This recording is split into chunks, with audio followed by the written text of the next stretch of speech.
2 ಲೋಟ ನೀರು 2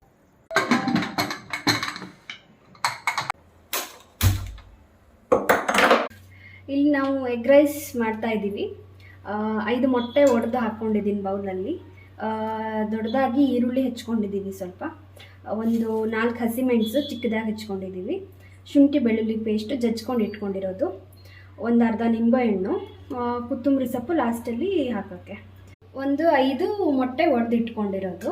ಮಸಾಲ ಐಟಮಲ್ಲಿ ಒಂದು 2 ಸ್ಪೂನು ಖಾರ ಪುಡಿ ಆಪ್ಷನಲ್ಲಿದು, ಬೇಕಾದರೆ ಹಾಕ್ಕೋಬೋದು. ಗರಂ ಮಸಾಲ ಚೂರು, ಸ್ವಲ್ಪ ಕೊತ್ತಂಬರಿ ಪುಡಿ, ಆಮೇಲೆ 2 ಸ್ಪೂನು ಇದು ಚಿಕ್ಕ ಸ್ಪೂನಲ್ಲಿ ಅರಿಶಿನ, ಸ್ವಲ್ಪ ಒಗ್ಗರಣೆಗೆ ಸಾಸಿವೆ.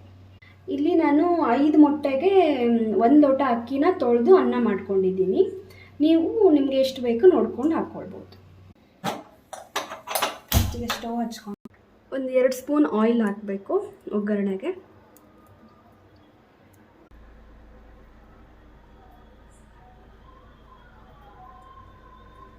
ಈಗ ಎಣ್ಣೆ ಕಾದಿದೆ, ಸಾಸಿವೆ ಹಾಕ್ತಾ ಇದ್ದೀನಿ.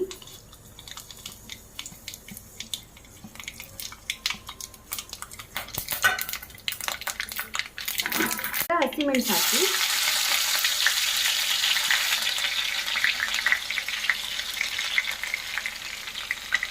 ಅದ್ರ ಜೊತೆ ಈರುಳ್ಳಿನೂ ಹಾಕ್ತೀವಿ. ನಾನಿಲ್ಲಿ ದೊಡ್ಡದಾಗಿ ಹಚ್ಕೊಂಡಿದ್ದೀನಿ, ನೀವು ಬೇಕಾದರೆ ಚಿಕ್ಕದಾಗಿ ಹಚ್ಕೊಳ್ಬೋದು. ಸ್ವಲ್ಪ ಕೈಯಲ್ಲಿ ಇದು ಮಾಡ್ಕೊಳ್ಳಿ, ಔಟಲ್ಲಿ ತಿರ್ಸ್ಕೊಳ್ಳಿ ಒಂದು ಸಲ. ರುಚಿಗೆ ತಕ್ಕಷ್ಟು ಉಪ್ಪು ಹಾಕಿ, ಉಪ್ಪು ಹಾಕಿದರೆ ಈರುಳ್ಳಿ ಸ್ವಲ್ಪ ಬೇಗ ಬೇಯುತ್ತೆ. ಸ್ಟಾರ್ಟಿಂಗಲ್ಲಿ ಶುಂಠಿ ಬೆಳ್ಳುಳ್ಳಿ ಪೇಸ್ಟ್ ಹಾಕ್ತಾ ಇದ್ದೀನಿ, ಜಜ್ಜಿ ಇಟ್ಕೊಂಡಿರೋದು ಇದು, ನೀವು ಬೇಕಾದರೆ ಪೇಸ್ಟ್ ಮಾಡ್ಕೊಳ್ಬೋದು. ತೋರಿಸಿರೋ ಮಸಾಲನೆಲ್ಲನೂ ಹಾಕ್ಬಿಡಿ.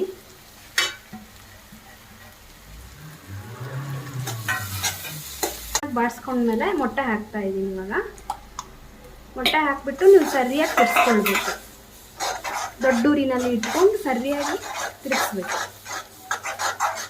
ಇವಾಗ ಇದನ್ನು ಆಪ್ಷನಲ್ಲು, ನಿಮ್ಗೆ ಬೇಕಾದರೆ ಹಿಂಡ್ಕೊಬೋದು, ಇಲ್ಲಾಂದರೆ ಬೇಡ.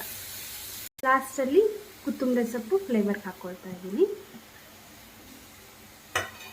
ರೈಸ್ನ ಹಾಕ್ಕೊಳ್ತಾ ಇದ್ದೀನಿ, ಎಷ್ಟು ಬೇಕೋ ಅಷ್ಟು.